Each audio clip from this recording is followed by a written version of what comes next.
селе Булгунихтах Хангаласского улуса стартовали борисовские чтения.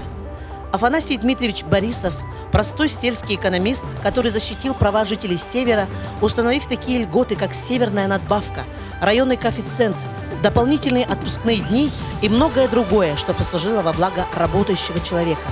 У вас есть инициатива? Вы хотите быть услышанными всеми ветвями власти республики? Тогда смело подавайте заявку на участие в борисовских чтениях. Организаторами являются Государственное собрание Республики Саха-Якутия Ил-Тумен, районные и наследные советы депутатов. Примите активное участие и воплотите в жизнь свои идеи и проекты. Вы можете выступить на чтениях как в заочной, так и в очной форме. Заявки принимаются до 10 декабря.